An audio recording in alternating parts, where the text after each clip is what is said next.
नमस्कार. कल्याणचे सांगती या कल्याण चॅप्टर मेंबर्सच्या घरगुती मुलाखतीच्या सोहळ्यात मी मिलिंद विनायक काणे आपणा सर्वांचं पुन्हा एकदा मनापासून स्वागत करतो. मित्रांनो, आज आपण भेटणार आहोत डॉक्टर दीपक वझे यांना. कल्याणातली प्रभूती म्हटलं तरी चालणार काय. बरेच काय काय डॉक्टर करतात, बऱ्याच अचीवमेंट्स आहेत आणि त्या अचीवमेंट्स आज आपण गप्पांच्या माध्यमातून उलगडणार आहोत. तेव्हा आज गप्पांची मैफल रंगवूया डॉक्टर दीपक वझे यांच्यावर. नमस्कार डॉक्टर. नमस्कार, मी डॉक्टर दीपक वझे. गेले 30 वर्षांहून अधिक काळ मी फॅमिली फिजिशियन म्हणून कल्याणात कार्यरत आहे. तसेच मी आता लाईफलाईन ब्लड सेंटर याचा संस्थापक म्हणून पण कार्यरत आहे. नमस्कार. नमस्कार. तुम्ही आधी जे इंटरव्ह्यू पाहिले असतील त्यावर थोडीशी कल्पना असेल. सर्वप्रथम मी तुमचे मनपूर्वक आभार मानतो. म्हणजे मी सगळ्यांना असं म्हणतो की वेळात वेळ काढून आला, पण डॉक्टर दीपक वझेंचा वेळ मिळणं हे आमच्यासाठी सद्भाग्य आहे.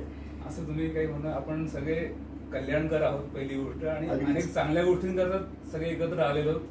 माझा पहिल्यापासूनचा मित्र आहे, त्याच्यामुळे आपण एक चांगलं तुम्ही काम करत आहात. त्याकरता शुभेच्छा पण तुम्हाला आणि thank you for inviting. Absolutely, thank you so much. It's a privilege. तयार? Yes yes. सो आज आपण गप्पा मारूया डॉक्टर दीपक वझेंचा एकूण प्रवास जाणून घ्यायला. तर सुरुवात करूया तुमच्या शाळेच्या दिवसापासून. शाळा ओके स्कूल, कारण मी कल्याणातल्या टीएल चौकामध्येच जन्मस्थान, तिथेच माझं क्लिनिक पण तिथेच आहे. बरोबर. तेच म्हणजे कर्मभूमी जन्मभूमी सगळे एकत्रच आहे. बरोबर. ओके स्कूलमध्येच माझं झालं शिक्षण. त्याच्यानंतर मग पुढचं तिथेच दवाखाना टाकून सुद्धा 30 वर्ष झाली आता. बरोबर. प्रॅक्टिस तिथेच करतो मी फॅमिली फिजिशियन म्हणून. Great. So doctor Ravindra Oak हायस्कूलची शाळा, टिपिकल कल्याणकरांसारखीच ओक हायस्कूलची तुम्ही पिढी आहात. ग्रेट. 30 वर्ष तुम्ही म्हणालात की प्रॅक्टिस करताय जनरल फिजिशियन. माझं शिक्षण घेऊन 33 वर्षापूर्वी झालं शिक्षण, आणि त्याच्यानंतर मी प्रॅक्टिस चालू करायला होऊन सुद्धा आता त्याला 32 वर्ष झाली. बरोबर. आणि बेसिकली काय झालं की याच्यामध्ये मी ऑथोराइज मेडिकल अटेंडंट म्हणून पण आहे सेंट्रल गव्हर्नमेंटच्या पॅनलवरती. त्याच्याच प्रमाणे माझं इथे ब्लड बँक आता आम्ही चालू केले, म्हणजे ब्लड सेंटर म्हणतो, लाईफलाईन ब्लड सेंटर. बरोबर. कारण आम्हाला असे अनेक अनुभव आले की जिथे रक्ताची कमतरता किंवा खूप पटकन एखाद्या ठिकाणी ऍक्सिडेंट झालाय, लोक पोचत नाही, किंवा बरेच वेळा असे प्रॉब्लेम्स दिसले. बरोबर. तर मी आणि माझा मित्र आहे डॉक्टर प्रताप मानसाळे, आणि आमचा अजून एक पार्टनर राठोड नावाचे, असे म्हणून आम्ही ते लाईफलाईन ब्लड सेंटर चालू केले. बरोबर. सर, पहिल्यापासूनच ठरवलं होतं की डॉक्टर व्हायचं? आवड होती, बाकीच्या गोष्टींची पण आवड होती, त्याच्यामुळे डॉक्टर व्हायचं ठरवलं होतं. डॉक्टर झाला. Great, fantastic. वैद्यकीय प्रवास गेल्या 3 दशकांचा, बऱ्याच चांगल्या वाईट आठवणी असतील, बरेच प्रसंग तुम्ही पाहिले असतील, कारण प्रोफेशनच असं आहे.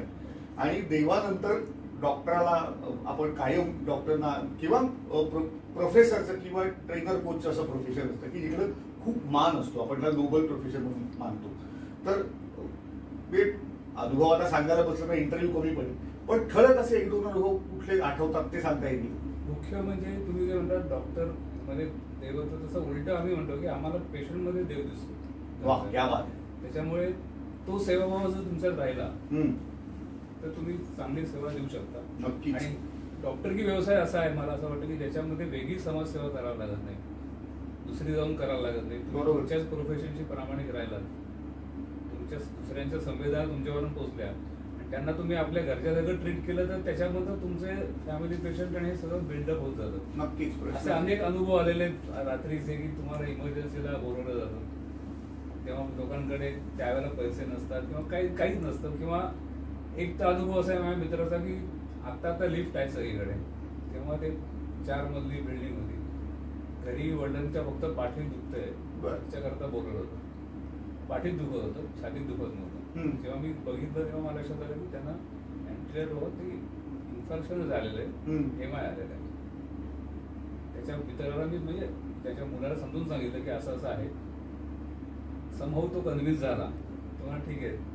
त्याच्या वडील एवढंही मला म्हणाले मी बहुतेक उलट्या काळजाच आहे, त्याने म्हणते मला हार्ट, त्यात सुद्धा त्यांनी तो प्रसंग अजून समोर समजले. पण मी त्यांना म्हटलं की तुम्ही बाबा एकही पाऊल टाकू नका. तेव्हा कोणीच नव्हते, आजूबाजूची लोक 4थ्या मध्ये होते, तेव्हा मी सुद्धा त्याला मित्र आणि पाठीवर घेऊन त्यांना खालती आणलं, रिक्षेत जातो. तेव्हा डॉक्टर सुरेश ठक्कर हेच फिजिशियन होते, तेच कार्डिओलॉजिस्ट म्हणून तेव्हा जास्त फेमस होते. बरं. साधा फोन होता तेव्हा, आपला आयफोन होता. फोनवर सांगितलं की आम्ही पोहोचतोय. त्यांचा पण तो हातातला फोन नव्हता, त्यांच्या पिढीमधला फोन. बस about to leave for Nashik. ते थांबले. आम्ही इतक्या राईट टायमाला पोहोचलो की ते ECG मध्ये लगेच कळलंच इन्फॉर्मेशन आहे म्हणून. त्या गाडीलाच होता. बरोबर. पण त्यांना तिथे ट्रीटमेंट मिळाली आणि त्याच्यानंतर पुढे 20 वर्ष जगले. वा. त्या गोष्टी मी येतो म्हणतो की तुम्ही जेव्हा रुग्ण देव म्हणून बघता तेव्हा त्या सगळ्या गोष्टी तुम्हाला मग सगळे मार्ग मिळतात तुम्हाला. बरोबर. आणि इच्छा तिथं मार्ग, प्रश्नच नाही. हा एक अनुभव झाला. असे काही प्रश्नच येतो. एक फार महत्वाची गोष्ट, जेव्हा मी डॉक्टर दीपक वझे असं म्हणतो तेव्हा ओखानीच वझे संगीत विद्यालय आल्याशिवाय राहू शकत नाही. माझ्या मायामध्ये कल्याणकरांसाठी डॉक्टर दीपक वझे आणि वझे संगीत विद्यालय हे एकाच श्वासात घेण्याची गोष्ट आहे. आणि हा बरीच वर्ष तुमच्या घराण्याचा वारसा चालू आहे, म्हणजे तुमच्या वडिलांपासून आजोबांपासून. तर वझे संगीत विद्यालय याबद्दल मला तुमच्याशी गप्पा मारायला आवडती की हा वारसा आणि आतापर्यंत वझे संगीत विद्यालयाचा प्रवास. सगळ्यात महत्वाची गोष्ट की त्यावेळेच्या काळामध्ये हा रियाजखाना म्हणून धरला जायचा की जिथे फक्त रियाजाला लोक जमायची संध्याकाळी. त्याच्यामध्ये अनेक कल्याणातले दिग्गज कलाकार पण होते. बाहेरून सुद्धा राम मराठे सारखे जे फेमस होते ते तिथे रियाजाला यायचे. आणि हा रियाजखाना मुक्त रियाजखाना होता. तिथे कुठलीही प्रकारची फी नव्हती, कोणाची काही नव्हती. सगळे संध्याकाळी 5 वाजता जमायचे तिथे. माझे स्वतः आजोबा उत्तम हार्मोनियम वादक होते, ते HMV मध्ये होते. त्याच्यामुळे अनेक कलाकारांनी त्याचा संबंध पण होता. बरोबर. ते सगळे जमायचे आणि मग ती मैफिल जमायची. आणि मग अशा वेळेला तिथे एक मोठं घर पण होतं आमचं तेव्हा. तिथे कलाकारांना आदर पण होता, राहण्याची पण सोय होती. बरोबर. त्याच्यामुळे त्यांच्या तिकड संपर्कात असलेले म्हणजे कुमार गंधर्व म्हणा किंवा बाल गंधर्व यांच्यासारखे व्यक्ती त्या रियाजखान्यामध्ये 8-10 दिवस राहिलेले. वा वा. म्हणजे ते क्षण आम्ही अनुभवलेले आहेत त्यावेळेस. नशीब. तर राहायचे म्हणजे कसं की ते म्हणायचं की आम्हाला इथे असं वाटतं की घरगुतीच सगळं आहे सोय, कुठेच आम्हाला परक्या ठिकाणी आम्ही आलो असं अजिबात वाटत नाही. आणि अनायसे कार्यक्रम पण व्हायचे सगळ्या ठिकाणी, कार्यक्रमांची सोय पण व्हायची आणि तिथे त्यांचं राहणं पण व्हायचं. बरोबर. त्यातली एक खूप अशी हृदय आठवण आहे की साधारणतः एक 85चा साल असेल. मला आजोबा म्हणाले की आता माझ्याकडे सुधीर येणार आहे. बरं. त्या दत्ताळीमध्ये सुधीर आणि असं असलेले अनेक लोक होती. बरोबर. तर मी म्हटलं ठीक आहे. मी तेव्हा ते आणि मीच घरात होतो तेव्हा आले की चहा कर फक्त. आमच्या घराला दिवाणखाना होता. दिवाणखान्याच्या पुढे अंगण होतं आणि अंगणाच्या पुढे दिंडी होती. कुठलीही व्यक्ती आली की ती दिंडीतनं आतमध्ये यायची. बरोबर. मी थांबलो होतो, म्हटलं कोणी येते. तर मी उभा असताना मला एकदम सुधीर फडके दिसलो. मी आजोबांना म्हटलं सुधीर फडके आले. मग मी तुला म्हटलं सुधीर येतो म्हणून. एकदम म्हणजे म्हटलं मला सांगायला नाही, तू चहा कर. ते म्हटलं दैवत आहे ते आपलं सुधीर फडके, म्हणजे साधी व्यक्ती येत नाही. आले, बसले तिथे. ते माझ्या आजीच्या काव्यसंग्रहाला प्रस्तावना द्यायला आलो. वा वा. पहिलं आजीचं प्रकाशन पुस्तकाचं मीच लिहिलं होतं, पण मला प्रस्तावनाला ते माहिती नव्हतं. त्यानंतर मला ते बसल्यानंतर मी त्यांना चहा दिला आणि म्हटलं पाया पडून विचारलं की मला एक इच्छा आहे की गीत रामायणामधलं एक गाणं तुमचं ऐकायचं. वा. ते म्हणाले काय करतात नाही आप्पा पेटी काढ. म्हणजे आप्पा म्हणजे आजोबा. आम्ही 3 जण आम्ही यू विल नॉट बिलीव्ह. दुपारची दत्ताळीतली शांततेची वेळ 2-2:30ची वेळ असेल साधारणतः. बर. ते बसले. आप्पांची ती खास जर्मन बेड पेटी होती. त्याच्यामध्ये 3 स्केलची पेटी होती. ती आप्पांनी लावला. त्यांची एक पद्धत असायची की ते षटच्या लावायचे बरं. बसले आणि त्यांनी षटच्या लावला. सगळे आम्ही शांतपणे एकदम निर्विकार शांतता होती. प्रश्नच नाही. आणि आप्पांनी धरलेला होता स्वर आणि ते सा आळवत होते. आणि त्याच्यानंतर ते जवळजवळ 4-5 मिनिटं त्याच्यातच गेली. आणि 5-6 मिनिटांनंतर मला असं जाणवलं की काहीतरी चाहूल म्हणतो ना आपण. मी मागे वळून बघितलं. मुंगीच्या पावलाने घराघरातनं माणसं येऊन हळूहळू आमचा जिना भरत खालती अंगणापर्यंत गेलेले होते. बाबूजी आले. त्यांनी स्वय श्री रामप्रभू ऐकत त्यांनी सुरुवात केली. वाह. वातावरण इतकं बदलून गेलं आणि लोकांनी पहिलं गाणं त्यानंतर टाळ्यांचा कडकडाट केला. मग त्यांना कळलं सगळीकडे, त्यांची पण ते पण डोळे मिटून गात होते. आपण फक्त कळलं की लोक आलेत म्हणून. मला मी पाठमोरा होतो, मला ते लक्षात आलं. नंतर एक सोडून त्यांनी 7 गाणी गायली. वाह! 7 गाण्यांनी ते गीतरामायण त्या वजेस रियाज खाण्यामध्ये इतकं हे दुमदुम हे झालं की लोक बराच काळ टाळ्या वाजवत होती. त्याच टाळ्यांच्या गजरामध्ये त्यांना मी हळूहळू खालती घेऊन आलो. तिकडनं जे ऐतिहासिक कल्याणाचे टांगे आहेत त्यातला एक टांगा त्या देवीच्या देवापाशी थांबवला. तिथे त्यांना नमस्कार केला. ते त्यांचं काम आधी झालेलं होतं, कारण मग ते म्हणाले आता मी निघतो, मला ती गाडी पकडायला लागेल. ते बसले, लोकांनी त्यांना नमस्कार केला आणि ते जात असताना लिटरली लोकांनी प्रत्येक जण त्यांच्या पाया पडवला. प्रश्नच. आणि नंतर कितीतरी महिने त्या गीतरामायणाची चर्चा कल्याणात होती की इतकं सायलेंटली न ठरवता असं गीतरामायण ऐकायला मिळणं. प्रश्न असे एक एक त्या ह्याच्यातले अनुभव आहेत. भारतरत्न पंडित भीमसेन जोशी स्वतः इथे आलेले. वा! घरामध्ये त्यांचे म्हणजे त्यांचे आणि आजोबांचे खूप, ते धारवाडचे होते आणि माझी आजी धारवाड, कर्नाटक. हा, तेव्हापासून ते संबंध होते आणि अनेक वेळेला आजोबांनी पेटीला साथ केलेली होती. त्याच्यामुळे भारतरत्न ते आलेले. सगळ्या आपल्या महाराष्ट्राचं अत्यंत आवडीचं व्यक्तिमत्व म्हणजे पु ल देशपांडे. त्यांचं हार्मोनियम माझं घरात झालेलं आहे. आणि सगळ्यात मी ऐकली एक मैफिल, ती एक गजाननराव वाटवेची. रात्री 8 वाजताची वेळ होती, पाऊस पडत होता, कारण जुलैचा महिना होता आणि तुफान पाऊस पडत होता. आणि मला आपण की कदाचित गजाननराव येतील आपल्याकडे आज. वाटवेला फारच चांगले होते. तेव्हाच्या पूर्वीचे कल्याणात पाऊस पडला की अंधार व्हायचा, बरोबर, लाईट जायचे, सगळ्याच गोष्टी असायच्या.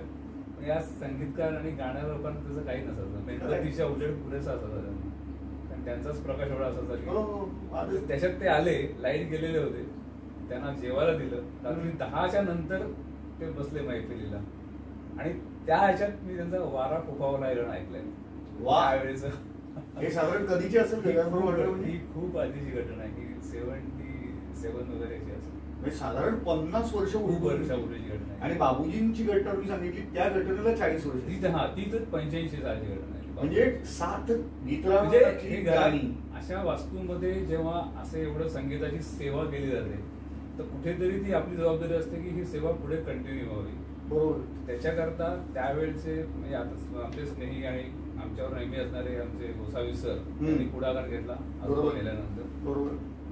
डॉक्टर प्रताप तर माझ्याबरोबर होताच, त्यामुळे त्याची कल्पना होती की विद्यालय आपण संगीत क्लास नको, विद्यालय स्थापन करून आम्ही ते तेव्हा भाऊसाहेब साठे होते, त्यांच्या शुभ हस्ते आपण त्यांची आणि आपणची 60 वर्षाची मैत्री होती.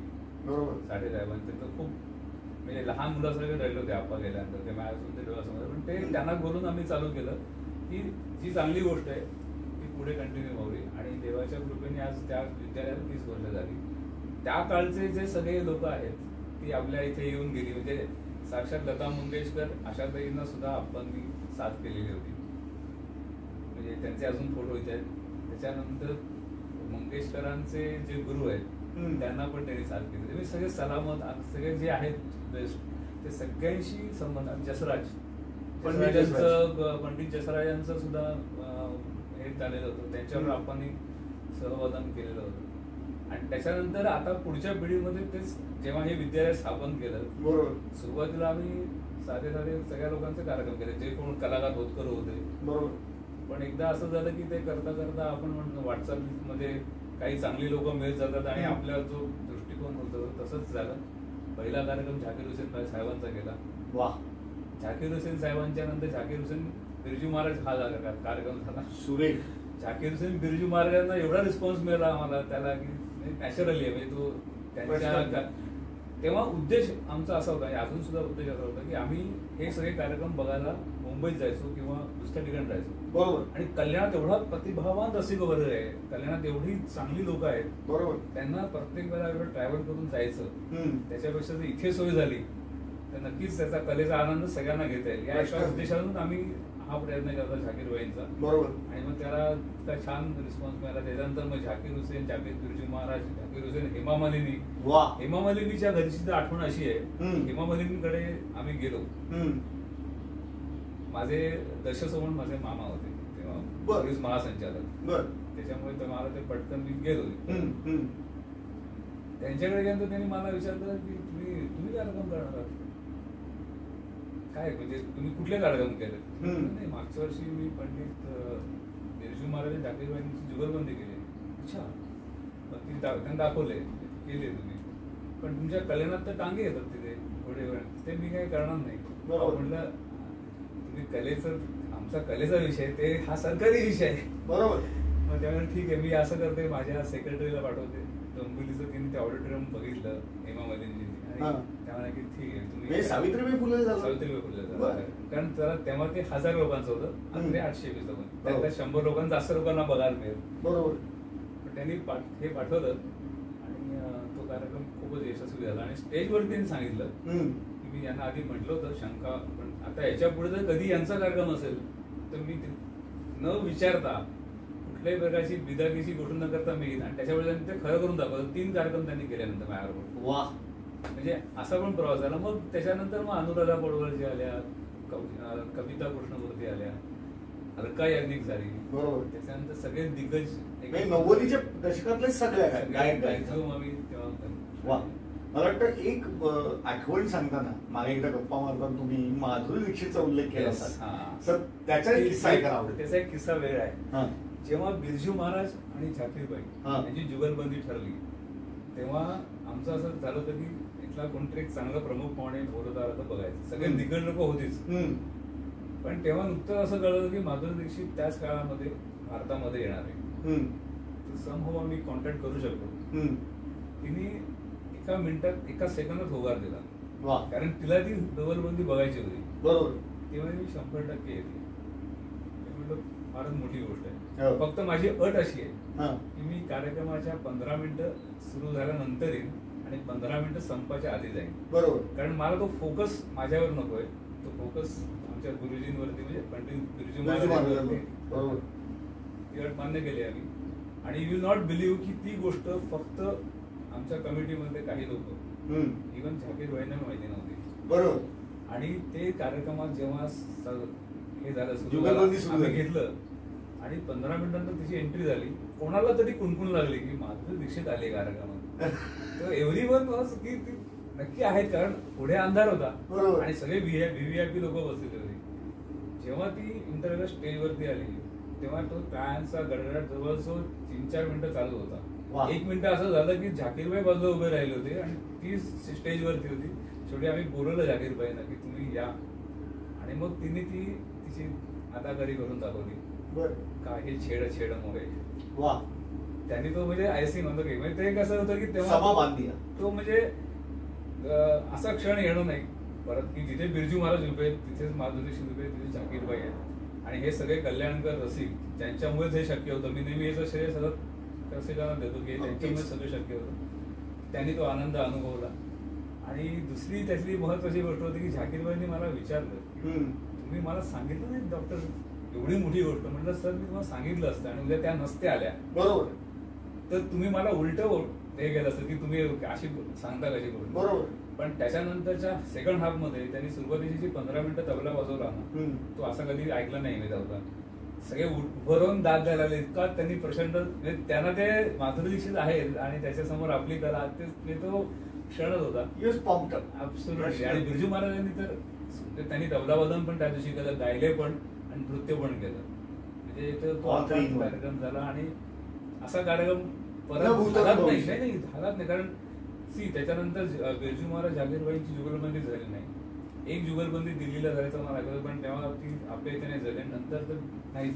हेच झाले. म्हणजे बरोबर. माधुरी दीक्षित म्हणजे हे सगळं जे रियाज खानाची संगीताची सेवा म्हणजे त्यातनं हा फलित आहे, प्रसाद आहे त्याचा. हा प्रश्नच नाही. सर मला एक प्रश्न विचारला आवडेल आणि मग आपण पुढे जाऊ. रफी साहेबांवर सुद्धा तुम्ही बरेच कार्यक्रम केले याच माध्यमातून, आणि मागे एकदा पण मी म्हणालो होता की रफी साहेबांचे तुम्ही स्वतः निश्चित चाहते. म्हणजे रफी साहेबांचा चाहता कोण नाही. म्हणजे काही जे आवाज आहेत ना ते वरूनच आलेत आपल्याला असं वाटतं. जसं बाबूजींचा आहे किंवा वसंतरावांचा होता, तसंच रफी साहेबांचा आहे. रफी साहेबांची गाणी घ्यायची आणि हे शोज करायचे, त्याला मिळाला प्रतिसाद, त्याच्या आठवणी ऐकायला आवडत. मुळात असं मी बसलो होतो आणि त्यांची 100वी जन्मजयंती आहे. 24 डिसेंबर त्यांचं तो वर्ष त्यांचं. बरोबर. तर म्हणलं की त्यांच्याकरता काहीतरी छान झालं पाहिजे. रफी साहेबांचं श्रद्धांजली. म्हणजे कसं आहे की त्यांचा आवाज असा आहे की तो कशातही मिक्स आहे. बरोबर. त्यांच्या आवाजाला रेंज नाही आणि असा आवाज परत होणे खरं आहे. नाही, सगळ्यांनीच मान्य केलेलं आहे. प्रश्न नाही. आणि एकदम असं आलं की आसमान से आया फरिश्ता, हा आसमान से आया फरिश्ता असता आणि मग ते काव्य पण झालं त्याच्यावरती, आसमान से आया फरिश्ता. बरोबर. म्हणजे अपने मधुर सुरों से चिरंतन देने वाला आसमान से आया फरिश्ता. बरोबर. रफी साहब का हर एक गाना संगीत की पाठशाला, हमेशा झुककर करता है सलाम उन्हें सुनने वाला, प्रश्न नाही. असं ते शब्द आले. आणि तो आसमान से आया फरिश्ता हे कार्यक्रम झाला, त्याला रिस्पॉन्स पण मिळाला. इतका झाला की त्याला लोकांना आम्हाला तिकीटच देता नाही आली. म्हणजे आता तिकीटच नाहीत असं हा, सांगितलं. तिकीट, कारण त्यांचे चाहते एवढे आहेत आणि त्यांच्यावरती कार्यक्रम तुम्ही करताय, त्याचा अनुभव आम्हाला इथेही तो छान मिळाला. देवार आहेत लोकांच्या. हा, देवार आहेत. ते खूप छान आहे. असं एक राहिलं की रफी साहेब किंवा किशोरजी असते तर आपण एखादा त्यांचा कार्यक्रम करू शकलो असतो. ही Out of the तेव्हा world. तेव्हा वाटली एक minute. Out of the world झालं असतं. Out of the world. म्हणजे हे जे तुम्ही आता बिरजू महाराजांना ही हो, त्रयी सांगितली नाही, नाही. तशीच ती दुखली झाली असती. Absolutely.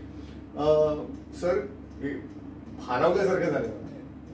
तुम्ही जी जी नावं घेतली आहेत ना त्या नावांनी बाबूजींना प्रत्यक्ष ऐकणं, खरं. माझं म्हणणं तिथंच पुलंना तिकडे बसून पुलंचं पेटीवर ऐकणं म्हणजे जन्म सार्थकी लागला. म्हणजे जसं अतुल परचुरे म्हणाला होता ना, मी पुलंच्या समोर पुलं सादर केलेली व्यक्ती आणि बनली आणि हे करणारा मी एकमेव आहे. त्याच्यामुळे ह्याच्या पुढे माझं ऍक्टिंग करिअर झालं काय नाही झालं काय मी जिंकलोय. ते खरंच आहे. म्हणजे ती भावना आहे. मी तर तुम्हाला सांगतो मी तशीच एक भावना अशी आहे की 2003 सालची गोष्ट आहे. मला हृदयनाथजींचा फोन आला की आज तुम्ही आजीवसन मध्ये या संध्याकाळी. बरं. आजीवसन मध्ये काय तर लता दीदींचा 74वा वाढदिवस आहे आणि त्या दिवशी त्या तिथे येणार आहेत. मी तुमची तिथे पर्सनली रोग करून देणार आहे. बर. कारण हृदयनाथजींचे अमृताचा घरूपासून सगळे कार्यक्रम करण्याचं भाग्य आपल्या विद्यालयाला. त्यांनी सांगायचं तिथे फोन करायचं की आपल्याला अमृताचा गणू करायचा आहे. 10 दिवस आधी आम्ही ठेवला इतका आणि तो पण आषाढी एकादशीच्या दिवशी. वा. इतका रिस्पॉन्स झाला की लोक हाऊसफुल. आणि त्यात दिदी प्रत्यक्ष म्हणलं विषय ते मला काय म्हणाले तेव्हा की तुम्ही या आणि तुमचा कर्मधर्म सेवा असा आहे की त्याच दिवशी दुपारी 2 वाजता आमची आशाताईंबरोबर मीटिंग ठरलेली. वा. भेटायची. कल्याणातले अशोक कदम आमचे पहिल्यापासूनचे मित्र आहेत. त्यांनी मला इन्सिस्ट केलं की आपण आशाताईंनाही भेटून घेऊ. तर आम्ही आशाताईंकडे होतो दुपारी. आशाताईंची भेट झाली, त्यांना नमस्कार केला, सगळं झालं वगैरे. आणि संध्याकाळी त्यांनी प्रमुख याच्यामध्ये आजीवसनमध्ये आम्हाला बोलवलं आणि तुम्हाला सांगतो मी त्यांनी पंडितजींनी ओळख करून दिली की हे कल्याणचे असं ते डॉक्टर दीपक वगैरे ते भेटायला आले. त्यांनी मला पहिला प्रश्न काय विचारला असेल म्हणजे हा प्रश्न त्यांनी मला विचारला की आप्पा कसे आहेत. वा. आता 1962 साली त्यांना आप्पांनी हार्मोनियममध्ये गाण्यात साथ केली असेल. HMV मध्ये असतात. HMV मध्ये असेल. त्याच्यानंतर हार्डली 1-2-4 वेळा भेट झाली असेल किंवा झाली असेल. पण दीदींच्या स्मरणशक्तीमध्ये माझी भेट नंतर डायरेक्टली त्यांनी मला हा प्रश्न विचारला. मी त्यांना नमस्कार केलाच होता तर पूर्णच नतमस्तक झालो की एवढं मेमरी. आणि म्हणजे आपण एक मिनिट असं वाटलं की आपण खरंच आप्पांच्या नावाचं विद्यालय चालू करून खरंच योग्य गोष्ट केलेली आहे की आज भारतरत्न लता दीदींच्याकडनं पहिला प्रश्न विचारला जावा की आपण कसे आहेत. मग त्यांना मी सांगितलं की 10 वर्षापूर्वी गेलेले आहेत पण त्यांच्या नावाने आम्ही अशी अशी संगीत सेवा करतोय आणि पंडितजींचे अनेक कार्यक्रम करायचं आम्हाला भाग्य लाभलेलं आहे. तर तेव्हा त्यांनी आशीर्वाद दिले. बहुतेक तेच आशीर्वाद कंटिन्यू झाले. आणि you will not believe the योगायोग ऑफ दिस थिंग. 74वा वाढदिवस होता पूर्ण झाल्याचा दीदींचा. आजीवसनमध्ये माझी भेट झाली. त्याच आजीवसनमध्ये आपल्या आदरणीय मोदी साहेबांच्या 74व्या पूर्णच्या वाढदिवसाच्या निमित्ताने काव्य करण्याचा मला योग आला. आणि तो नन अदर दॅन शंकर महादेवांनी ते गाणं गायलं आणि परत ते पंडितजी म्हणजे पंडित हृदयनाथजी यांच्या शुभ हस्ते ते रिलीज झालं. हा सगळा विलक्षण योगायोगच म्हणाला पाहिजे. तिथेच बरोबर. तो पण 75 74 पूर्ण 75 आणि त्यांचंही 75 आणि तेच ठिकाण. तेच ठिकाण. मी आता तिकडेच येणार होतो डॉक्टर की हे पूर्वसंचित ग्रेट असायलाच पाहिजे याच्याबद्दल माझ्या मनात कुठलीही शंका नाही तुमच्या बाबतीत. आणि आपण म्हणतो ना भाग्य घेऊन जन्माला येतो माणूस. म्हणजे मला 100% सांगता येणार नाही आता मला काय वाटतंय की तुम्ही ज्या लोकांबद्दल बोलताय ना त्यांना एकदा फक्त समोरून अशी झलक बघायला मिळाली ना तरी माणूस झालं सार्थक झालं जन्माचं असं बनेल जर खरा प्रेम. आणि तुम्ही इतक्या वेळा भेटले मी मोदीजींच्याच कमिटीवर आता येणार होतो हे सेगमेंट संपवताना की 74व्या दिवशी आपल्या देशाच्या पंतप्रधानांवरती केलेलं काव्य तितकाच एक महान संगीतकार आणि गायक Shankar Mahadevan, versatile singer, there is no doubt about it, म्हणजे हँड्स डाऊन.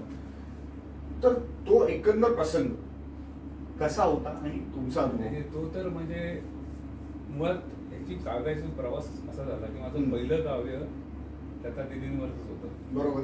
ते महाराष्ट्र टाइम्स मध्ये छापून आलं. बर. ते त्यांच्या वाढदिवसाच्या करोना काळामध्ये लता दीदी होत्या तेव्हा छापून आलं. मला सकाळपासून त्यात नंबर दिलेला होता माझा. बरोबर. सकाळपासून असंख्य फोन आले की माझ्याकडे रेकॉर्डेड आहेत अजून फोन. 92 वर्षाच्या लोकांचे फोन आले आणि ते त्यांच्या डोळ्यात असे होते की तुम्ही हे गाण्याचं काव्य करणं म्हणजे गाणं होणार आहे का या काव्याचं. म्हटलं मला मी फक्त काव्य लिहिलंय, बाकी मला काहीच अजून त्याचं नुसतं काव्यच होतं तेव्हा ते. बरोबर. आणि त्याच्यातच एक फोन नंतर हृदयनाथजींचा होता. मला पंडितजी म्हणाले ते काव्य लिहून मला पाठवून दे. बर. करोना काळ होता, लक्षात ठेवा. त्यांना खूप VIP सिक्युरिटी होती तेव्हा. पंडितजींना होती, लता दीदींना होती आणि उषाताईंना. प्रभुगंजवरतीच बरोबर त्यांनी ते रेस्ट्रिक्टेड होतं सगळं. आमचं बोलणं झालं. ते त्यांना ते काव्य प्रचंड आवडलं. आणि मुळात ते मला म्हणाले की मी याला चाल लावतो आणि आपण त्याचं गाणं तयार करू. बरोबर. दीदींच्याच हस्ते आपण त्याचं हे करू, प्रकाशन करू, असं आमचं बोलणं झालं. आणि साधारणतः 5 नोव्हेंबरची डेट असेल. 5 नोव्हेंबरला त्यांनी ते काय म्हणाले की मी प्रत्यक्ष जाऊ शकत नाही, मी ते करून घेतो माझ्या पद्धतीने, कारण मला आता स्टुडिओमध्ये आता जाणं शक्य नाही करोना काळामध्ये. बरोबर. पण आदिनाथजी होते, आदिनाथजीने पुढाकार घेतला. आणि तुम्हाला विल नॉट बिलीव्ह की ते आदिनाथजींनी एवढं सुंदर त्याचं सगळं संयोजन केल्यामुळे ते गाणं तयार झालं. आणि 5 नोव्हेंबरला मला त्यांच्याशी बोलणं झालं माझं पंडितजीशी. तेव्हा ते म्हणाले की दीदी इथेच बसलेले आहेत, त्यांना आता ऐकवलं, त्यांना आवडलंय आणि उषाताई सुद्धा गाऊ शकतील आता हे. बरोबर. आपण जानेवारीत करूयात. आणि नंतर जानेवारीत करोना झाला त्यांना. बरोबर. पण ते झाल्यानंतर सुद्धा, ते सगळं झाल्यानंतर सुद्धा दीदी असं व्यक्तिमत्व जे अजून सगळीकडे आहेच, म्हणजे शरीररूपी धरतच नाहीत ते, फार वेगळ्या धरत त्यांचं आहे. तर त्यांनी सांगितलं की हे गाणं आपल्याला करायचं म्हणजे रूपांतर. मग उषाताई म्हणाल्या की जसं आम्ही सावरकरांचं 5 जणांनी गायलं, तसं हे गाणं आपण 5 जणींकडनं गाऊन घेऊयात. वा. आणि हे गाणं मग आदिनाथजींनी सांगितलं की प्रियांका बर्वे, आर्या आंबेकर, विभावरी आपटे, केतकी माटेगावकर, सावनी रवींद्र, त्या 3 तर नॅशनल अवॉर्ड विजेत्या त्याच्यावरून लोणीमध्ये आमचं शूटिंग झालं. पुण्याजवळचं त्यांचं तिथे विश्वविद्यालय आहे. फार सुंदर तऱ्हेने त्याचं त्यांनी सगळं, आणि ते सगळं मास्टर दीनानाथ मंगेशकर स्मृती प्रतिष्ठान या बॅनर खाली झालं सगळं. आणि मग दिवस कुठला निवडायचा, हे गाणं एवढं लता दीदींचं गाणं रिलीज करावं, ते पण मला आदिनाथजी मध्ये बघा कसा दीदींचे कसे आशीर्वाद आहेत. तर तो दिवस असा ठरला 29 डिसेंबर, त्या दिवशी मास्टर दीनानाथ मंगेशकर यांचा जन्मदिवस. बरोबर. त्या दिवशी दीदींवरचं गाणं हरिप्रसाद चौरसिया आणि उषाताई यांच्या बस ते रिलीज झालं. ते पण म्हणजे टाइम्स म्युझिकने ते गाणं रिलीज केलं तेव्हा. आणि ते गाणं मंगेशकर स्वतः येणार होते, पण मंगेशकर त्यावेळेला खूप आजारी होते, हृदयाची. पंडितजी खूप आजारी होते, दुसरी फेज होती, ते येऊ शकले नाहीत तेव्हा. ते बरेच वेळा त्यांना त्रास होत होता. म्हणून मग उषाताई आणि हरिप्रसाद चौरसिया यांच्या हस्ते ते झालं. ते रिलीज झालं गाणं. पण पुढचा जो प्रवास आहे तो झाल्यानंतर लगेचच मी आणि आदिनाथजी आम्ही ते गाणं गाडीत जात असताना ते मला की मला 350व्या करोनेशन शिवाजी महाराजांच्या राज्याभिषेक आम्ही प्रतिष्ठानतर्फे काव्य बघतोय, गाणं बघतोय जे महाराजांवरती असलं पाहिजे. तर मी त्यांना गाडी चालवतानाच ऐकवलं की असंच एक काव्य आहे. तर ते म्हणाले की तुम्ही हे मला ऐकवता, हेच गाणं आहे ते, तुम्ही आपण गाणं करू याचं. बरोबर. म्हणतात मी तुम्हाला एक कविता म्हणून ऐकवते, छत्रपतींच्या वरती काहीही करणं हेच आयुष्याचं सार्थक आहे असं मला वाटतं. की प्रत्येकाच्या मनात एक असतं की आपण मावळा असावं त्यावेळेचा, किंवा छत्रपतींच्या चरणी काहीतरी एक सेवा व्हावी, हे प्रत्येकाच्या आयुष्याचं शेवटचं असावं असं मला वाटतं की काही ना काहीतरी सुद्धा हे काव्य आपण करूयात. आणि त्यांनी एका मिनिटात सांगितलं की हेच आपण करतोय म्हणून. आणि त्यांनी तिथे निवड पण करून टाकली. कौशिकी गाईड रूपकुमार राठोडची हे करते आणि कौशिकी चक्रवर्ती. आणि ते पण काव्य 20 जूनला शिवाजी महाराजांच्या तिथीने असलेल्या राज्याभिषेक लता मंगेशकर म्युझिक चॅनल तर्फे पंडित हृदयनाथजी आणि उषाताई या दोघांच्या शुभ हस्ते रिलीज झाला 2024. आता 2024. बरोबर आहे. काय 1674 तर त्याला आता शिवकला सन्मान पुरस्कार मिळाला. वाह. त्याला आंतरराष्ट्रीय पुरस्कार मिळाला. आता ते सगळं श्रेय मी ते दीनानाथ प्रतिष्ठानचं आहे, कारण एवढा मोठं ते करणं आधी संपूर्ण प्रश्नच नाही. पण ते शब्द आवडले आणि त्या दोन याच्यातले पंडितजींना आवडलेले शब्द असे होते. त्यातले पहिलं जे होतं की भारतरत्न लता दीदी आपण विश्वस्वर माऊली. तो विश्वस्वर माऊली शब्द त्यांना फार आवडला पंडितजींना. आपण विश्वस्वर माऊली, स्वरातूनही मंजुळ वाजते श्रीकृष्णाची मुरली. वाह. लता दीदी आपण विश्वस्वर माऊली. प्रश्नच नाही. आणि त्यातले शेवट जे होता की निवृत्तीनाथ मुक्ताई सम पंचरत्ने नित्य आम्ही वंदिली. वा वा. पसायदान आपल्या स्वरातून ऐकवी ज्ञानेश्वर माऊली. लता दीदी आपण विश्वस्वर माऊली. प्रश्नच नाही. तर याच्यावरती ते इतके म्हणजे त्यांना आवडलं. तसंच या छत्रपतींच्या गाण्याचं झालं की नकळतच हुकते मान हे शब्द त्यांना की फार आवडले. आदिनाथजींना पण आवडले, रूपकुमारजींना. रूपकुमारजी आंतरराष्ट्रीय राठोड. अख्खं रूपकुमारजी राठोड आंतरराष्ट्रीय त्यांचं घराणंच संपूर्ण संगीताचं आहे. बरोबर. नदीम श्रवण मध्ये श्रवण राठोड हो. त्याचा सख्या भाऊ. हो. ते करोनामध्ये ऍक्च्युली गेले, पण बरोबर. त्यांचं संगीत ते संगीतकार आणि गायक आहेत, सगळंच आहेत ते. प्रश्नच नाही. ते आणि मी आणि पंडितजी असे तिघं भेटलो प्रभुगंजाला. बर. गमतीशीर भाग आहे. त्या मला बोलवलं की आदिनाथजींनी की आपल्याला या शिवचरित्राला जर चाल लावायची तर मी बाबांच्या समोर सांगणार आहे.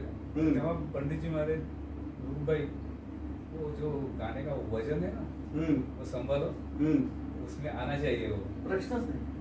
हे तिघं, आता फोटो पण आहे माझ्याकडे. आम्ही तिघं प्रभुगंजमध्ये लता दिदींच्या आणि लता दिदींच्या रूम मध्ये एका बाजूला शिवाजी महाराजांची प्रतिमा, एका बाजूला ज्ञानेश्वरांची प्रतिमा, असा इथे आम्ही होतो. आणि तिथे ते गाण्याची पहिलं त्यांनी तिथेच ते हे सांगितलं की आजही नकळत झुकते मानला माझं एकदम, म्हणजे ते तिथे सगळं गाणं कळणार आहे.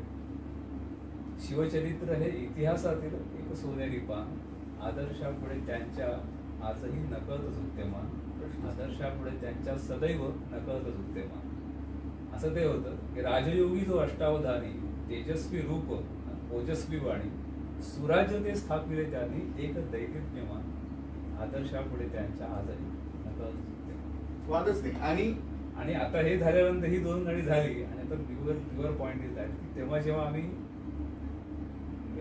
जेव्हा मे मध्ये इलेक्शनचा पिरियड होता तेव्हा मला आदिनाथजींचा फोन आला, पंडितजी पण होते, की तुम्हाला एक गाणं द्यायचंय हिंदीमध्ये. बर. ठीक आहे, आता तुम्ही सांगताय.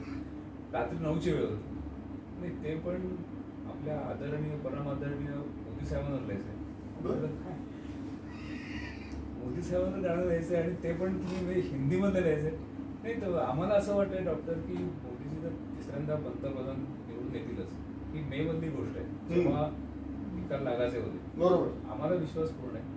तर आपल्याला लता दीनानाथ मंगेशकर प्रतिष्ठानतर्फे एक गाणं त्यांना प्रेझेंट करायचं आहे. बर. ते गाणं तुम्ही लिहावत अशी आमची इच्छा आहे. बर बर.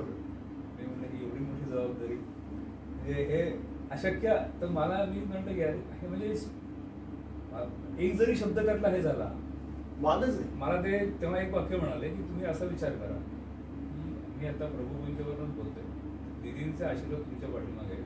तुम्ही 15 दिवस घ्या, प्रयत्न करा, घेऊन या. अजून 15 दिवस निकालाला आहेत. बरोबर. तोपर्यंत झालं तर आपण नक्की पुढे जाऊ. आणि तुम्हाला विश्वास बसणार नाही, रात्री म्हणजे 10 तासात मला काव्यातल्या ओळी सुचल्या तर ते 7 तास झोपेमध्ये गेलेले होते. त्या 3 तासामध्ये सकाळच्या वेळेस ज्या काही ओळी आल्या हिंदीमधल्या तर त्यांना मी ऐकवल्या. त्यामुळे तुम्ही आता कुठे आहात? त्या प्रभुगंजवर. प्रभुगंजला भेटलो, रूपकुमारजी होते. त्यांनी तर मिठी मारले. ते म्हणाले की तुम्ही हिंदीमधलं त्यांना आवडलं ते वसुधैव कुटुंबकम हे तुम्ही आणलं, त्याच्यामध्ये हेच ही वॉज व्हेरी हायली, ती सगळ्यात मोठी प्रिन्सिपल आहे. आदरणीय मोदींची देणगी आहे. प्रश्न जुनं आपलं म्हणते सगळ्या जगासमोर एवढं छान मांडणं आणि ते फॉलो करणं. आणि ते गेली 10-12 वर्ष ते करतायत. जो 14 पासून ते प्रिन्सिपल म्हणजे दुनियेसमोर मांडणं. आणि ते गाणं ते त्यांनी म्हणजे आता हे मंगेशकरांच्या हातात गेलं. काव्य करण्याचं काम माझं झालं पूर्ण. बरोबर. बाकी त्याचं सगळं जे आहे ते आदिनाथजी आहे. जेव्हा मोदीजी निवडून आले तेव्हा त्यांनी मला परत तिथे बोलवलं आणि म्हणजे आता तुम्हाला सांगतो की नन अदर दॅन हे जे गाणं गाणार none other than the world famous Grammy award विजेते शंकर महादेवन गातात. क्या बात. म्हटलं आता याच्याहून अजून काय आपण एक्सपेक्ट करू शकतो की प्रश्नच शंकर महादेवांची आमची भेट झाली. त्यांनी आधी मला विचारलं तुम्ही साहित्याचे डॉक्टर का? म्हणलं नाही, मी व्यवसायाने डॉक्टर आहे. म्हणजे अजून तुमची एखादं कडवं असतं तरी मी गायला असतं. त्यांना विचारलं ना कसं वाटतं तुम्हाला की एन्जॉय. तर मला की फारच मला आवडलं. शूटिंग झालं ते सगळं मग तयार झाली. श्वेता पुरोळेकर नावाच्या मॅडम त्यांनी फार सुंदर त्याचं व्हिडिओ शूट केलं. ते टीमवर्कच फार सुंदर झालं. निसर्ग आमचा आहे, निसर्ग यांच्याकडचा निसर्ग काढला तो पण त्यात गायला सगळं पाटील सुंदर गायला. शंकर महादेवांची तर मेन आर्टिस्ट आहे. आणि ते बनवून सगळं PM ऑफिसला गेलं, तिथे अप्रूव्ह झालं. आणि मग डेट कुठली? मग शेवटी ती डेट 17 सप्टेंबर ठरली. अनंत चतुर्दशी होती, पण त्या दिवशी मोदी साहेबांचा वाढदिवस होता. बरोबर. त्या दिवशी स्वतः हृदयनाथजी 3 पद्मश्री स्टेजवरती होते. सुरेश वाडकरजी पद्मश्री, आपले शंकर महादेव पण पद्मश्री होते, आणि हृदयनाथजी.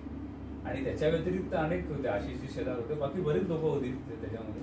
पण त्या सगळ्यांच्या उपस्थितीमध्ये हे काव्य रिलीज झालं. ते पण लता मंगेशकर म्युझिक चॅनलतर्फे रिलीज झालं. ते मग ऑल ओव्हर द वर्ल्ड म्हणजे असं त्याचा प्रवास.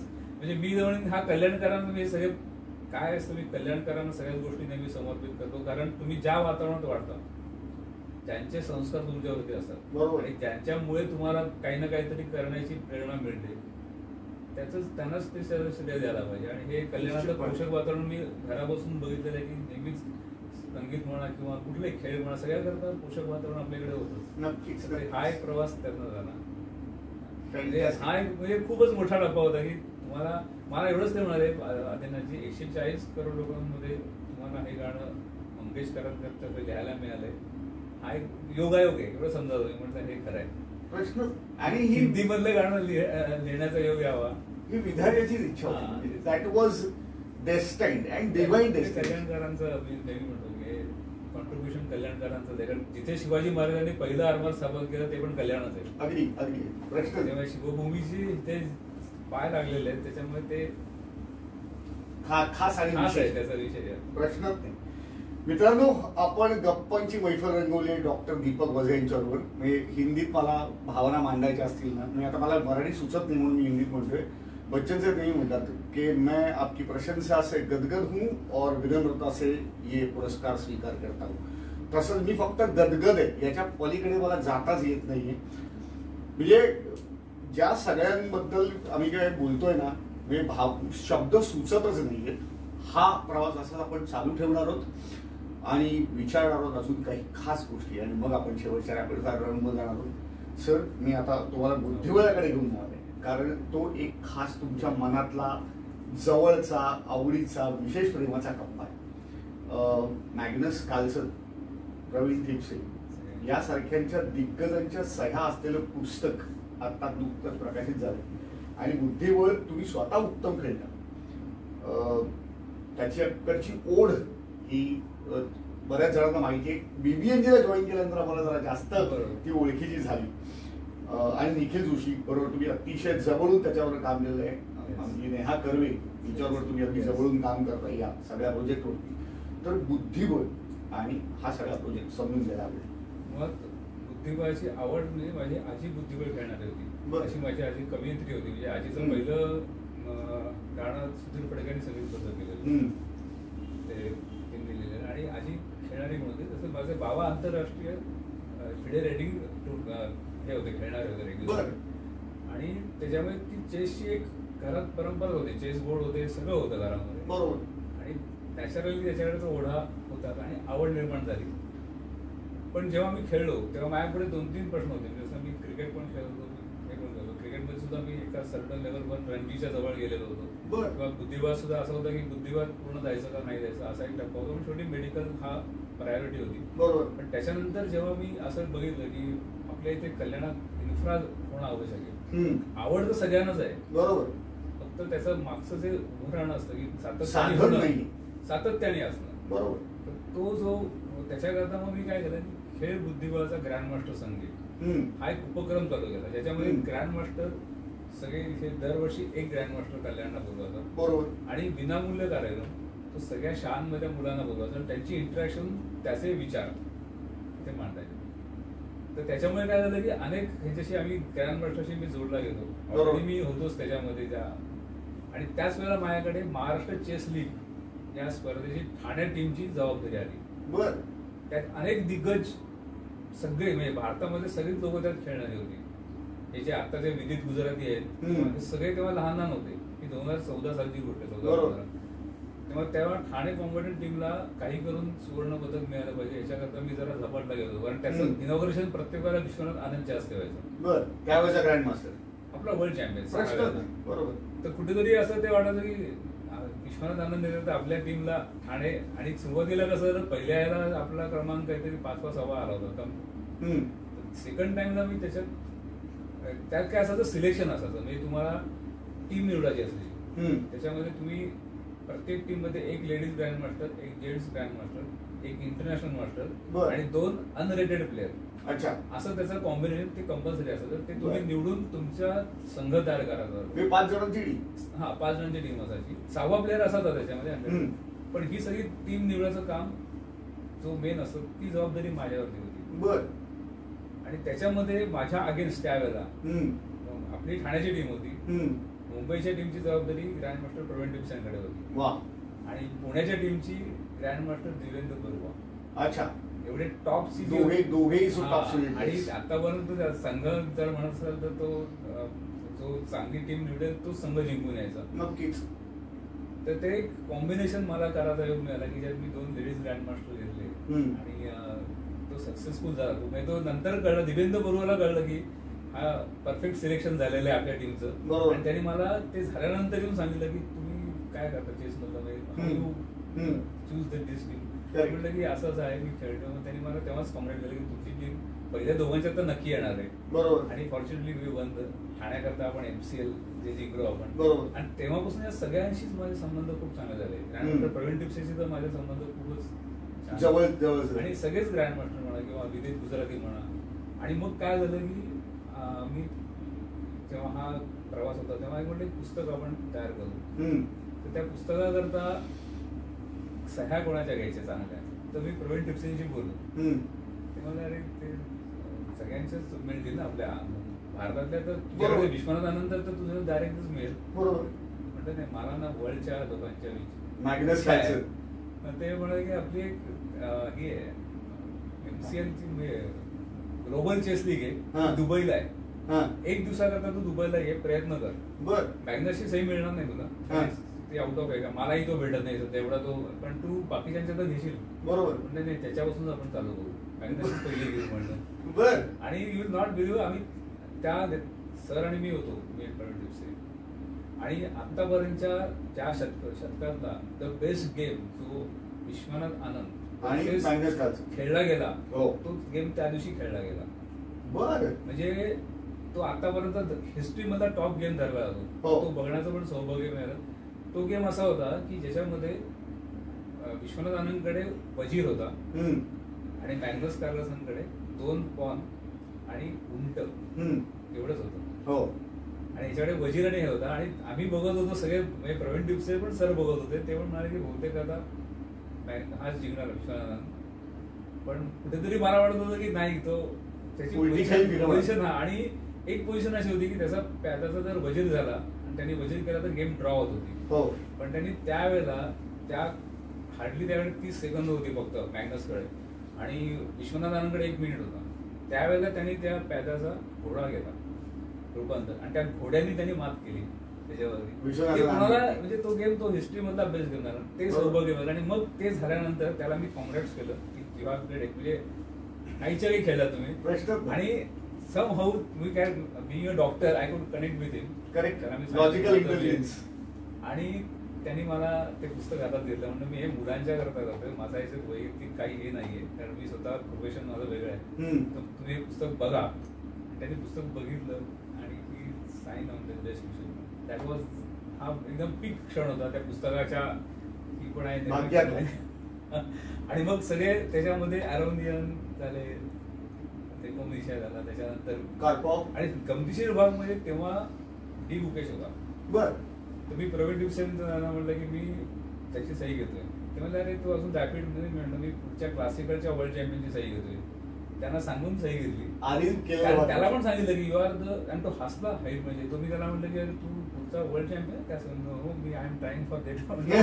17 इयर्सचा मुलगा आणि लिटरली 1.5 वर्षांचा तो वर्ल्ड चॅम्पियन झाला. ऍक्च्युअली त्या दिवशी सगळ्यांच्या सह्या आहे. अभिजित कुंटे तर माझा पहिल्यापासून मी आमच्या घरी आलेला आहे. अभिजित कुंटे जेव्हा तो ग्रँड मास्टर पण नव्हता. बर. त्याच्यामुळे घरगुती संबंध खूपच चांगले संबंध त्याचे. पण ह्या सगळ्यांचे त्याच्यामुळे कसं झालं ते स्मूथ झालं. एका दिवसामध्ये मी 25 लोकांच्या सह्या घेतल्या. वा. रात्री आलो मी नेहाला सांगितलं म्हणलं तुझ्यावरती जबाबदारी आहे यांच्या सह्या नीट ठेवणं आणि त्या आपल्या पुस्तकामध्ये घेणं. बरोबर. तिने ते काम फार सुंदर तऱ्हेने केलं. आणि ते पुस्तक कसं असतं की कुठली गोष्ट इन्स्पिरेशनल असणं आवश्यक असतं. प्रश्नच नाही. त्या सह्यांपेक्षाही त्यांनी त्या पुस्तकाला तुम्ही एक बघून दिलंय आणि त्या मुलांकरता हे जास्त महत्व आहे आमच्या दृष्टीने. निश्चितपणे तो प्रवास तिथपासून चालू झाला. मग त्याच्यानंतर मग एक क्षण असा आयुष्यातला की मला 2000 लोकांमधून मला विश्वनाथ आनंदबरोबरच खेळायला मिळालं. ॲमेनॉल हॉलमध्ये. बरोबर. त्याच्यामुळे तो तर आमच्या ह्याच्यातला माझा भाऊ होता दिलीप कुमार बसे. दुग्धशर्करा अगदी म्हणजे त्याला मी म्हटलं होतं की ते एक ऑप्शन होतं चेस बोर्डचं. ते म्हणलं तू करू शकशील ते. आणि ही वॉज डिटरमाइंड की आपल्याला ते करायचं. बरोबर. त्यांनी ते ऑप्शन केलं आणि त्याच्या निमित्ताने ते विश्वनाथ आनंद बरोबर खेळण्याची सुवर्ण संधी. त्या सुवर्णाचा बोर्ड होता म्हणजे त्याला जे पॅदल किंवा हे असेल बॉन्स त्याला ते पाणी होतं चांदीचं आणि सगळं. त्याचं त्यांनी चांगल्या चॅरिटेबल याच्याकरता ऑप्शन ते त्यांनी केलं. त्याचं नेहमीच मी म्हणतो की दिलीप वसे तेव्हा माझ्याबरोबर होता. आम्ही आणि बरेच कार्यक्रम आम्ही एकत्र केलेत दोघांनी. आणि त्याच बोर्डावरती मी विश्वनाथांशी खेळलो. तेव्हा विश्वनाथांनी विचारलं की 30 मूव्ह झाल्या आमच्या 3 मिनिटांमध्ये. तेव्हा त्यांनी मला विचारलं की हाऊ यू फॉलो, कारण त्याचीच लाईन मी खेळलो होतो. मी त्याला म्हटलं मी I am following since last 20 years. म्हटलं मी ते सगळे गेम बघतोय. आणि त्याला एक आठवण दिली मी की तुमचा एक गेम होता तो नेमका प्रवीण टिपसेबरोबर झाला होता. म्हणजे सगळ्यात फास्टेस्ट गेम होता तो. याच्या ब्लॉकमध्ये 1 मिनिट होता आणि समोरच्या अपोनंटच्या ब्लॉकमध्ये 1 तास 59 मिनिटं झाली होती. 1 तास 59 मिनिटं त्यांनी वापरलेली होती अपोनंटनी आणि फक्त 1 मिनिटामध्ये सगळ्या मूव्ह केलेल्या होत्या. आणि त्या गेमचा सुद्धा मी साक्षीदार होतो. पासून मी तुला 18व्या वर्षापासून फॉलो करतोय आणि now I got the chance to play with you. तो एक मोठा त्या बुद्धिबळाच्या प्रवासामधला माझ्या. आणि मग प्रवीण टिपसेंच्या हस्ते या पुस्तकाचं प्रकाशन होणं हा तर एक मोठं दुर्दैव आहे. त्याच्यामुळे हा प्रवास आमचा आर्यन इन्स्टिट्यूट जे आम्ही स्थापन केले त्याची प्युअर कल्पना एवढं की मुलांकरता प्लॅटफॉर्म निर्माण व्हावा आणि इकडनं कल्याणात एखादा तरी पुढे IIM किंवा GM निर्माण व्हावा. प्रश्नच नाही. आणि तुम्ही एवढं सर चांगल्या मनाने करताय. आता विद्यालयांना नचिकेतलेले आपल्या आहेत म्हणजे इज डुईंग नॅशनल लेवलला तो काम करतो. प्रश्न हे सगळ्यात महत्वाचं कल्याणकरांचं यश आहे. दुसऱ्या कोणाचं नाही. कल्याणचं नेहमी तुम्ही म्हणतो जे कल्याणकर खरे आहेत जे पहिल्यापासून म्हणजे स्पोर्ट्सला पण पाठिंबा देणार आहेत आणि कलेला पण. नक्कीच या चळवळीतनंच काहीतरी चांगलं निर्माण होतं. आणि नक्कीच ग्रँडमास्टर येतं. आपल्याकडे वेळेची मर्यादा आहे. आपण ब्लड बँकेवर येऊ आणि मग शेवटच्या सेगमेंटमध्ये अगदी थोडक्यात ब्लड बँक आणि रक्तदान ही श्रेष्ठ तर आपण असं म्हणतो. पण ब्लड बँकेवर जर तुम्ही काम करताय कन्सिस्टंट तुम्ही ब्लड कॅम्प घेत असता तर त्याच्याबद्दल मला ऐकायला आवडेल की ही अंतःप्रेरणा जी आहे लोकांकरता काम करते. आणि अर्थात एका डॉक्टरची ती अंतःप्रेरणा असू शकते प्रोफेशन. पण ज्या कळकळीने तुम्ही हे करता तर हे सगळं कसं जमतं कसं सुचतं आणि हे कसं मॅनेज करतात. मुख्य म्हणजे हे आतापर्यंत वैद्यकीय व्यवसायात काम केल्यामुळे असेल रक्तदानासारखं श्रेष्ठ दान. रक्तदान हे सगळ्यात सोपा प्रकारचं सामाजिक काम करू शकतो आणि डायरेक्ट हे देशासाठी केलेलं काम आहे. अगदी. आणि तुमचं अर्थ कोणाला जाणार आहे हे माहिती नसतं आणि अत्यंत गरजू व्यक्तीला रक्त दिलं जातं. कोणाला रक्त घ्यायची हौस नसते. बरोबर. त्यामुळे ही मोठी देशसेवा आहे. अगदी. त्या देशसेवेकरता सगळ्यांनी पुढे यावं, सगळ्यांनी रक्तदान करावं आणि एक देशसेवाच करावी या माध्यमातून. त्याच्याकरताच आम्ही सगळे प्रेरित त्याच्यासाठी आम्ही हे काम करतो. वा वा उत्तम सर. रक्तदान शिबिर तुम्ही करता BBNGच्या माध्यमातून करायचं आहे. एक फक्त असं सांगत राहिलं आरोग्य शिबिर आपण घेतो. पूर्वी आम्ही खेडेगावात जाऊन फक्त रक्त तपासणी करायचो. तेव्हा असं लक्षात आलं की त्यांच्याकडे ECG वगैरे काढले जात नाही. त्यांचं काहीच तपासणी होत नाही. बरोबर. आमच्यापर्यंत जे शक्य आहे आम्ही कुठलंच काही त्याचं करत नाही. मी आणि डॉक्टर बांसाहेब आणि आमचं सगळं बाकीचे आहेत. बरोबर. आम्ही फक्त एवढंच करतो दरवेळेला वर्षातनं 2 तरी आरोग्य शिबिर घेतो विनामूल्य असतात. त्याच्यात सगळ्या प्रकारच्या तपासणी रक्ताच्या सगळ्या प्रकारे म्हणजे थायरॉइड पासून सगळे आयुर्वेदिक. त्याच्यानंतर ECG त्याच्यानंतर pulmonary function test neurology test everything. लेडीजसाठी असेल तर त्यांच्या पण टेस्ट असं सगळं करून आम्ही त्या आदिवासी लोकांना एक शाळेला कॉम्प्युटर आणि एक हार्मोनियम बर. एवढं आपल्या संस्थेतर्फे देतो आणि एवढा एक खालीचा वाटा याच्यात नेहमी होतो. आणि हे दरवर्षी केलं? दरवर्षी आम्ही 28 वर्ष करतो ते. वा वा वा वा, कौतुकास्पद आहे सर. आणि डेडिकेशनला सलाम आहे तुमच्या. आपण शेवटच्या सेगमेंटमध्ये जाऊ. हे खरंच मैफल संपावेसं अजिबात वाटत नाही, पण शेवटी जे सुरू होतं ते थांबलंच पाहिजे. मित्रांनो, या प्रवासाला शेवटचा टप्पा आलाय आणि आपण डॉक्टरांना विचारणार 10 खुमासदार प्रश्न आणि डॉक्टरांकडे येणार त्यांची उत्तर. तेव्हा जाऊया रॅपिड फायर राऊंड मध्ये. सर तयार?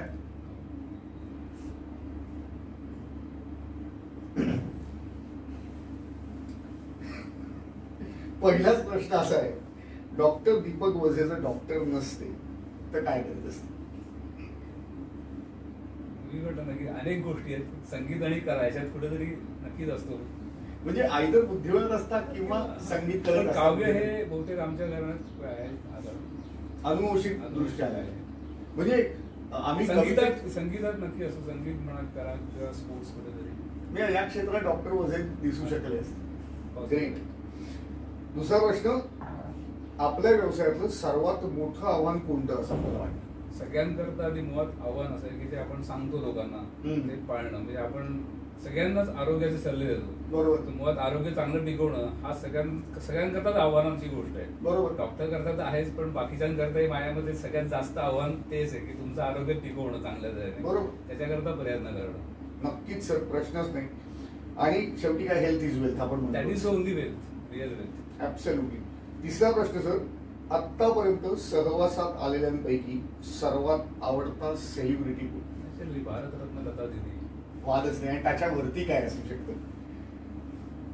4, मोकळ्या वेळेत डॉक्टर वझेंना काय करायला आवडतं? या सर गोष्टी आहेत त्याच्यातच वेळ जात असल्यामुळे याच्याच तबला वाजू शकतो. वा. त्याच्या माझ्या परीक्षा झालेल्या आहेत. वा वा. वाजू शकतो. गाण्याचं प्रॅक्टिस करतो. कॅरम आहे. कॅरम मध्ये मी 9 वर्ष सलग डॉक्टर स्टुडंट मध्ये चॅम्पियन होतो. त्याच्यामुळे कॅरमचं आहे. चेसची तर आवडच आहे. मला वाटतंय सर, आपण तुमची मुलाखत अजून एक वेगळी 2 तासांची घेतली पाहिजे. नाही, आवड आहे. तुम्ही काय करायचा हा प्रश्न नाही. पण आवडीच एवढे आहे की म्हणजे इतके ऑप्शन असणं हेही ब्लेसिंग आहे. 5वा प्रश्न सर, एखादा पेशंट प्रश्न विचारून खूप त्रास देत असेल तर त्याला काय सांगून तुम्ही शांत करा? मुळात आय रिस्पेक्ट दॅट पेशंट. की मुळात कुठलाही व्यक्ती जेव्हा प्रश्न विचारते तेव्हा तो हुशार असतो, त्याला चौकस असते. त्याची त्या प्रश्नांची आतमध्ये मूळ जाऊन त्याला प्रॉपर उत्तरं दिली गेली पाहिजे. त्याला का प्रश्न पडतात? फार कमी लोकांना प्रश्न पडतात आणि ज्यांना पडतात चांगले त्यांचा मी खूप आदर करतो. की खरंच आहे की आपल्याला पण त्यांच्यामध्ये 4 गोष्टी अजून वाचायला मिळतात किंवा शिकायला मिळतात. अशा लोकांचं समाधानासोबत उत्तर देणं हेच मला नाही वाटतं. मला कधीच त्रास होत नाही या गोष्टीचा. वा वा वा, सुरेख. 6वा प्रश्न, आयुष्याच्या सरते शेवटी आपल्याला काय म्हणून ओळखलं जावं किंवा लक्षात ठेवलं जावं असं डॉक्टर वझे यांना वाटतं? देशाचा चांगला नागरिक म्हणून. वा, स्पीचलेस. व्यावसायिक दृष्ट्या अपग्रेड राहण्यासाठी दीपक सर काय करतात? 2 गोष्टी आहेत त्याच्यात. एक तर तुम्हाला मेडिकलमध्ये अॅनाटॉमी आणि फिजिओलॉजी बदलत नाही. बरोबर. जी शिकले ती त्यात काय नवीन काय होत नाही. फक्त तुमचं बदलतात ती औषधं आणि इन्व्हेस्टिगेशन नवीन. त्याच्याकरता CME असतात, त्या तुम्हाला सांगतात किंवा तुम्हाला वेगवेगळ्या आता आमच्या मेडिकलमध्ये यायला माहिती घडत असतात. त्याच्यामध्ये ते सगळं अटेंड करणं हेच त्याला पर्याय. बरोबर. त्याच्याने अपग्रेड राहतात. अपग्रेड राहतं. फॅन्टॅस्टिक. 8वा प्रश्न सर, आता थोडं खाण्याकडे येतो. खाण्याचा सर्वात आवडता एक तिखट, एक गोड आणि एक आंबट पदार्थ? एकच सांगेन, सगळ्यात आवडता पदार्थ सांगेन. चालेल. जो सगळ्यात आवडता पदार्थ की हापूस आंब्याचा रस. वा, त्याच्यात सुद्धा राजाच निवडलाय तू. 9वा, असा एक छंद आहे जो डॉक्टर वझे कधीही सोडू शकत नाहीत? छंद नाही, ती काव्य रचना जी होते ना ती माझ्यामध्ये ती नैसर्गिक ती म्हणजे ती क्रिएटिव्हिटी असावी. बरोबर. एखाद्या विषयावरती काव्य होणं. आता मोहम्मद रफी म्हणतात त्याच्यावरती काव्य झालंय ती बहुतेक ती असावी. बरोबर. अंतस्थ प्रेरणा असावी आणि ते उत्स्फूर्तपणे त्याला उत्तर नाही असं सुचलं कसं सुचलं. ग्रेट. आणि सर्वात शेवटचा प्रश्न सर, कल्याण व्यतिरिक्त कुठं स्थायिक व्हायला आवडेल का? कल्याणाचं चांगलं वाटतं मला. ते सगळं पर्यायी चिकार असू शकतात, पण जर कल्याणातच एवढी वर्ष आपण गेलेले तिथेच कल्याण व्हावं. प्रश्नच नाही. ऍब्सोल्युटली सर, 10च्या 10 प्रश्नांची तुम्ही अतिशय खुमासदार आता उत्तर. हे सगळ्यात मेहनत म्हणजे की याच्यामध्ये सगळ्यांमध्ये आपल्या कुटुंबाचा मोठा वाटा असतो. अगदी आई वडिल तर माझे दोन्ही सेंट्रल गव्हर्नमेंटचेच होते, इन्कम टॅक्स ऑफिसर होते. मुंबईमध्ये इकडनं जाऊन 40 वर्ष आईने सर्व्हिस केली रेल्वेमधनं. म्हणजे ते तेव्हाची ती संस्कृत पंडिता पण होती, तिला बरीच बक्षिसं मिळालेली होती. ते कुठेतरी आपल्या महत्व असतं. माझी मिसेस पण डॉक्टर आहे, तिचं पण स्वतःचं क्लिनिक आहे. आणि विशेष म्हणजे माझी आता एक मुलगी अमेरिकेला आहे, ती तिथे MS झालेली आहे कॉम्प्युटर सायन्समध्ये आणि त्या AMD मध्ये सर्व्हिस करते. आणि दुसरी आता MBBS झाली, आता जस्ट परीक्षा दिली, आता रिझल्ट आलेली. सगळेच माझा डॉक्टर म्हणजे आपला डॉक्टर आपल्या बरोबर आहे असं म्हणायला हरकत नाही. नक्कीच, प्रश्नच नाही. म्हणजे सगळेच डॉक्टर थोडक्यात. हा म्हणजे मोठी मुलगी इंजिनियर आहे, ती तिकडे अमेरिकेला आहे, पण बाकी आम्ही डॉक्टर. अच्छा, तिने MS केलं. ती MS ती आधी याच्यात होती, इंजिनियर होऊन झालेली आहे. बर बर. आणि धाकटी मुलगी MBBS करते, झाली आहे, फक्त रिझल्ट बाकी आहे फक्त. Excellent, fantastic sir. तुम्ही आज इथे आलात, वेळात वेळ काढून आमच्याशी गप्पा मारल्या. इतकं काही म्हणजे आज तुम्ही सांगितलंय की मला असं वाटतं आता अपॉइंटमेंट घेऊन परत एकदा केलं पाहिजे. आम्ही चॅप्टर एडशी नक्की बोलू, कारण this requires another time. Fantastic, thank you so much sir. It was a privilege and honour. Thank you very much. आणि हा मी BBNGच्या सगळ्या खूप छान तुम्ही ग्रुप निर्माण केला. मी नितीनचं नेहमीच कौतुक करतो की एक तर सगळ्यांना सांभाळणं आवड असतं खरं, आणि परत एक एवढ्या पॉझिटिव्ह एनर्जीने.